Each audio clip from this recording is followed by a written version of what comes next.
കഷ്ടപ്പാടും സിനിമക്കുള്ളിലെ പല പ്രശ്നങ്ങളും എടുത്ത് കാണിക്കുന്നുണ്ട്. പെർഫോമൻസ് ഒന്നിനൊന്നും മറ്റുള്ള പടങ്ങൾ വെച്ച് നോക്കുമ്പോൾ ഒരു കുട്ടൊക്കെ തോന്നുന്നുണ്ട്. പക്ഷെ ഇതില് ഒരു ചെറിയ കുട്ടിയെ പോലെയല്ല, ഒരു മെച്ചുവറായിട്ട് പെർഫോമൻസ് ഉണ്ട്. കുഴപ്പമില്ല. ഒരു സ്ട്രഗ്ലിംഗ് ഫിലിം മേക്കേഴ്സിൽ ഒരുപാട് റിലേറ്റ് ചെയ്യാൻ പറ്റും. പക്ഷേ ഇന്റൻസിറ്റി കുറച്ച് കുറവാണ്.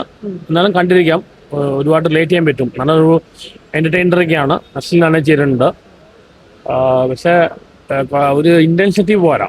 പിന്നെ റിസൾട്ട് നോക്കുക, ഡെസ്റ്റിനി നോക്കി. ഡയറക്ടറിന്റെ പഴയ ഫിലിമും ഇതേ മെസ്സേജ് ആയിരുന്നു. ആ മെസ്സേജിനോട് വിയോജിപ്പുണ്ട്. ഓവറോൾ പടം കുഴപ്പമില്ല. ഫസ്റ്റ് ഹാഫ് വരെ കുഴപ്പമില്ല. ഗംഭീര പടമാണ്. ഒന്നാമത് ഇത് മുകുന്ദനുണ്ണി അസോസിയേറ്റ്സ് കണ്ടിട്ട് നിങ്ങൾ ആ രീതിയിൽ ചിന്തിച്ചിട്ട് കാണണം. ഡാർക്ക് ഹ്യൂമർ ഒരുപാട് ഈ സിനിമക്കത്തുണ്ട്. സിനിമ തുടങ്ങുമ്പോൾ നമ്മൾ സാധാരണ ഒരു അണ്ടർഡോഗ് കയറി വരുന്ന രീതിയിൽ, ഒരു ഫിലിം മേക്കർ കയറി വരുന്ന രീതിയിലാണ്. പക്ഷെ ഇപ്പോഴാ ഒരു സിനിമ നിൽക്കുന്നത് പക്ക ഡാർക്ക് ഹ്യൂമർ ഒരു രീതിയിലായിട്ടാണ് നിൽക്കുന്നത്. നമ്മൾ പ്രതീക്ഷിക്കാത്ത ചില ഇവന്റ്സ് സിനിമക്കകത്ത് നടക്കുന്നുണ്ട്.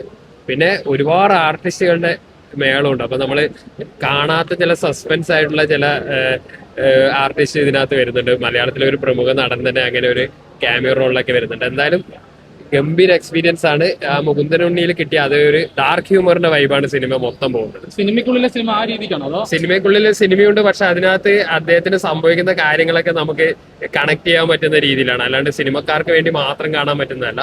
ഇങ്ങനെ ഏത് കാര്യത്തിന് ഇറങ്ങിത്തിരിക്കുമ്പോഴും നമുക്ക് ഉണ്ടാകുന്ന പ്രതിസന്ധികളെ അത് ഡാർക്ക് ഹ്യൂമറിന്റെ ഒരു രീതിയിലാണ് കാണിച്ചിരിക്കുന്നത്. അടുത്തൊരു ഹിറ്റ് ആയിരിക്കും അത് പറയാൻ പറ്റില്ല. അതിപ്പോ നമുക്ക് എല്ലാവർക്കും എങ്ങനെ എടുക്കാൻ പറ്റും എന്ന് പറയാൻ പറ്റില്ല. എനിക്ക് പേഴ്സണലി ഭയങ്കര ഇഷ്ടമായി സിനിമ. നല്ല ഫസ്റ്റ് ഹാഫ് ആയിരുന്നു.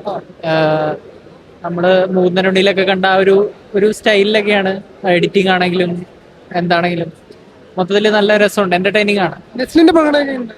നസ്ലിൻ അടിപൊളിയാണ്.